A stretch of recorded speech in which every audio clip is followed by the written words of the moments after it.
dia, meu irmão e minha irmã. Hoje, domingo do Senhor, dia 13 de junho.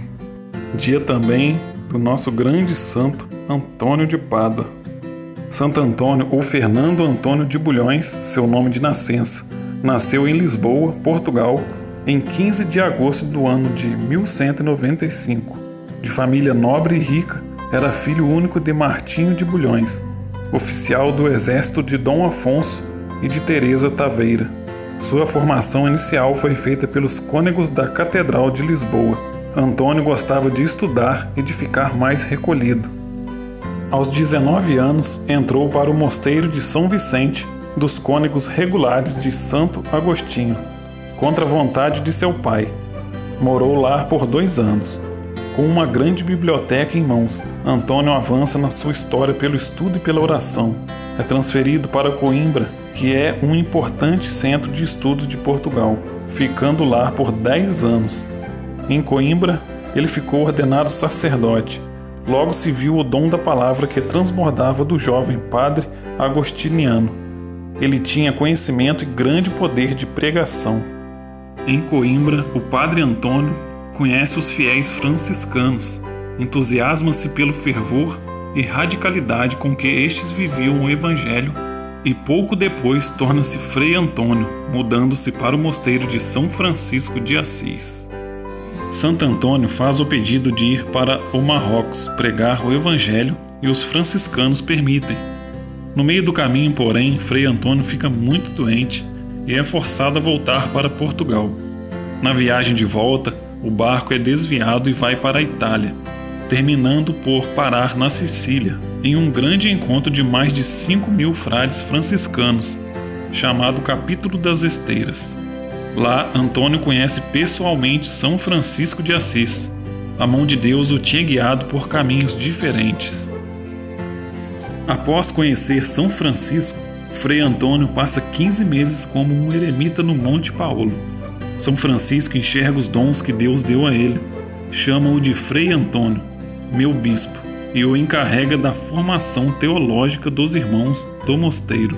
No capítulo geral da Ordem dos Franciscanos, ele é enviado a Roma para tratar de assuntos da ordem com o Papa Gregório IX, que fica impressionado com sua inteligência e eloquência e o chama de Arca do Testamento. Tinha uma força irresistível com as palavras e São Francisco nomeou como o primeiro leitor de teologia da ordem. Em seguida, mandou-o estudar teologia para ensinar seus alunos e pregar ainda melhor. Juntavam-se, às vezes, mais de 30.000 pessoas para ouvi-lo pregar, e muitos milagres aconteciam. Após a morte de São Francisco, ele foi enviado a Roma para apresentar ao Papa a regra da Ordem de São Francisco. Protetor das coisas perdidas, protetor dos casamentos, protetor dos pobres, é o santo dos milagres. Fez muitos ainda em vida. Durante suas pregações nas praças e igrejas, muitos cegos, surdos, coxos e muitos doentes ficavam curados. Redigiu os sermões tratados sobre a Quaresma e os Evangelhos, que estão impressos em 2 grandes volumes de sua obra. Santo Antônio entrou certa vez numa cidade para lá pregar, e o senhor fidalgo que ali o acolheu reservou-lhe um aposento bem retirado, a fim de não o perturbarem no estudo e na oração. Estava o santo recolhido e a sós em seu quarto quando o senhor fidalgo, andando pela casa a tratar de seus assuntos, achou-se por acaso diante do aposento de Antônio e, levado por devota curiosidade, espreitou pela porta às escondidas, através de uma fresta que dava para o lugar em que o santo descansava. E o que haviam de ver os seus olhos? Um menino muito belo e alegre nos braços de Santo Antônio, e este a contemplar-lhe o rosto, e apertá-lo ao peito e a cobri-lo de beijos. O fidalgo, maravilhado com a beleza do menino, ficou espantado, sem saber como explicar de onde teria vindo aquela criança tão bela e graciosa. O menino, que não era senão nosso Senhor Jesus Cristo, revelou a Santo Antônio que o seu hospedeiro o estava espiando pela porta.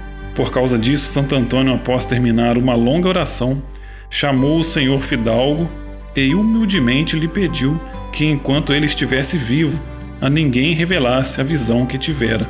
Foi só depois da morte do santo que o senhor fidalgo com lágrimas santas contou o milagre que os seus olhos indiscretos tinham contemplado, em louvor de Cristo. Amém. Santo Antônio morreu em Pádua, na Itália, em 13 de junho de 1231, com 36 anos. Por isso, ele é conhecido também como Santo Antônio de Pádua. Antes de falecer nas portas de Pádua, Santo Antônio diz: Ó Virgem gloriosa que estais acima das estrelas, e completou: Estou vendo o meu Senhor. Em seguida faleceu. Os meninos da cidade logo saíram a dar a notícia: o santo morreu. E em Lisboa, os sinos das igrejas começaram a repicar sozinhos, e só depois o povo soube da morte do santo. Ele também é chamado de Santo Antônio de Lisboa, por ser sua cidade de origem. Aconteceram tantos milagres após sua morte, que 11 meses após ele foi beatificado e canonizado. Quando seu corpo foi exumado, sua língua estava intacta. São Boaventura estava presente e disse que esse milagre era a prova de que sua pregação era inspirada por Deus. Está exposta até hoje na Basílica de Santo Antônio, na cidade de Pádua. Sua canonização foi realizada pelo Papa Gregório IX, na Catedral de Spoleto, em 30 de maio de 1232, sendo o processo mais rápido da história da Igreja. Em 1934 foi declarado padroeiro de Portugal. Em 1946 foi proclamado doutor da Igreja pelo Papa Pio XII.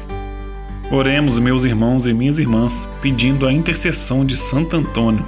Meu querido Santo Antônio, dos mais carinhosos, o vosso ardente amor a Deus, as vossas sublimes virtudes e grande caridade para o próximo, vos mereceram durante a vida o poder de fazer milagres espantosos.